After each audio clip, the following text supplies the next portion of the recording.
Bonjour et bienvenue à ce tutoriel de Créatuto qui va vous montrer comment fabriquer un masque pour vous aider à combattre ou vous protéger de ce méchant coronavirus ou le Covid-19 qui nous embête tellement en ce moment. Pour faire notre masque, il vous faut du tissu extérieur et un tissu pour doubler. Donc pour le tissu extérieur, à peu près 30 par 16 cm. Pour l'intérieur ou la doublure, à peu près 40 par 12 cm. Pour faire simple, cherchez dans vos chutes. Vous trouverez certainement quelque chose qui va convenir. Gardez en tête que plus le tissage de votre tissu est serré, plus vous serez protégé. Plus vous serez protégé. Alors, il vous faut aussi du biais, à peu près 75 cm.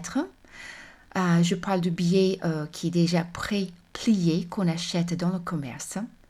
Il vous faudrait, vous savez, les fermetures en fil métallique et souple qu'on utilise pour fermer, par exemple, les sachets de congélation. Voilà, on va en utiliser pour l'ailette, pour pouvoir pincer au niveau du nez, pour que le masque tienne bien en place. Il nous faut à peu près 50 cm d'élastique de largeur de 5 mm et évidemment du fil. La première chose que vous aurez à faire, c'est d'imprimer le patron. Voilà, donc il y a 4 morceaux, 4 patrons dans le patron. Imprimez le patron à 100% sur une feuille A4. Vous avez l'adresse pour le patron ici notée sur l'écran. Sinon, vous rendez juste sur le site de Créatuto et il y a un onglet pour Sewing et Needlework. Et je vais essayer de le mettre aussi sur le côté français. Si vous cliquez sur l'onglet Couture et broderie, etc., ou l'art de fil, je pense que c'est peut-être noté en français, vous trouverez le patron. Voilà, une fois que votre patron est imprimé, vous allez le découper avec vos ciseaux à papier pour pouvoir ensuite découper dans le tissu. Alors, dans le tissu, vous allez découper une fois le masque, donc PP1, dans le tissu extérieur et aussi une fois le menton, qui est le PP2. Dans la doublure, il vous faut couper une fois la partie centrale, PP3, 2 fois la partie latérale, PP4, et aussi une fois le menton, donc PP2. Alors, commençons à coudre. La première chose que nous allons faire, c'est bien finir les bords de la doublure. Donc, là où je vous montre avec des flèches, vous allez piquer avec votre surjetteuse ou un point zigzag, juste pour bien finir les bords. Puis, replier donc vers l'intérieur sur la ligne de plieur et repasse. Ensuite, piquez près du bord. Vous pouvez piquer depuis l'intérieur ou l'extérieur comme vous préférez. Ensuite, vous allez aligner les bords latéraux de la partie centrale de la doublure sur les lignes de repère qui sont notées sur le patron PP4. Évidemment, à la fin, il faut que la doublure soit exactement de la même taille que la partie extérieure, la partie en tissu imprimé.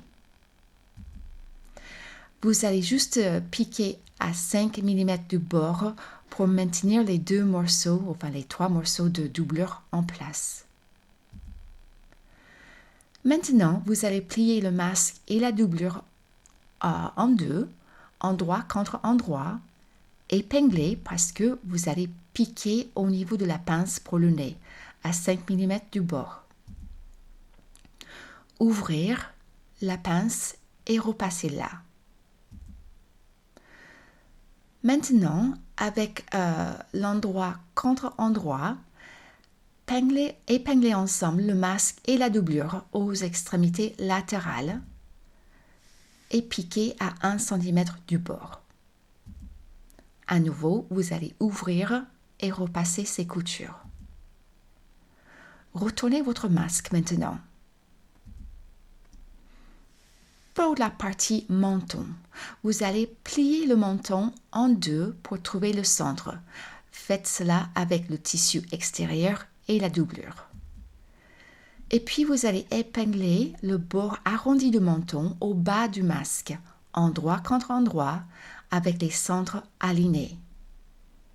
Faites la même chose pour la doublure. Piquez à 5 mm du bord, comme je vous indique ici, avec le trait en noir. À nouveau, faites la même chose pour la doublure. Avec les côtés envers contre envers, épinglez le masque à la doublure sur les bords supérieurs et inférieurs, parce que nous allons poser le pied. Alors, coupez à peu près 35 cm pour la partie supérieure, à peu près 40 cm pour la partie inférieure. Nous allons laisser 5 cm de biais dépasser le bord du masque pour la couture. Dépliez le billet et posez le billet le long du bord supérieur du masque. On travaille depuis l'intérieur, donc côté doubleur. Et vous allez piquer à 1 mm de la ligne de plieur. Je vous ai noté ici avec un trait orange où il faut piquer. Voilà, ici vous le voyez peut-être, ma ligne de couture qui est juste légèrement à l'intérieur de la ligne de pliure du billet. Maintenant, je replie le billet vers l'extérieur et je le repasse pour pouvoir, avant de piquer, je glisse mes fermetures souples à l'intérieur du billet et puis je vais piquer depuis l'extérieur près du bord. Je fais la même chose sur le bas de mon masque. Je commence par mettre le billet côté intérieur en suivant l'arrondi de menton. Vous voyez, vous avez sans doute remarqué déjà que j'ai rajouté aussi une étiquette à l'intérieur de mon masque avec mes initiales. Ça me donne encore une couche de protection contre ce méchant virus pour qu'il ne m'atteigne pas. Voilà, donc une fois que le billet est posé et piqué depuis l'intérieur, je le replie vers l'extérieur, je repasse et je pique à nouveau près du bord. Et voici ce que nous avons jusqu'à présent. Voici une autre vue un petit peu plus agrandie.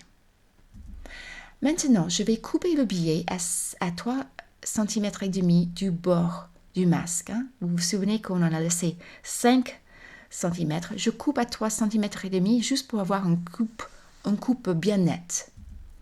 Et je vais glisser mon élastique à l'intérieur du billet. Donc, j'ai 30 cm d'élastique que j'ai coupé pour la partie haute. Je vais glisser un bout de mon élastique à l'intérieur du billet. Et je le fais tenir d'abord avec un point droit et puis je passe un zigzag par-dessus parce que je ne veux surtout pas que ça parte.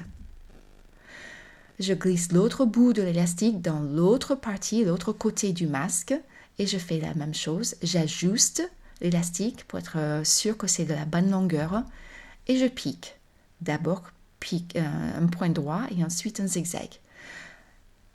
Après, il faut couper un autre morceau d'élastique. Là, pour moi, c'était à peu près 20 cm pour la partie basse de mon masque.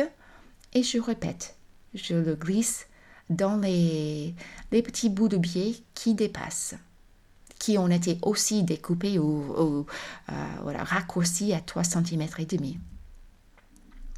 Tout l'intérêt de ce masque, c'est que nous pouvons insérer un filtre en plus entre la doublure et la partie extérieure du masque.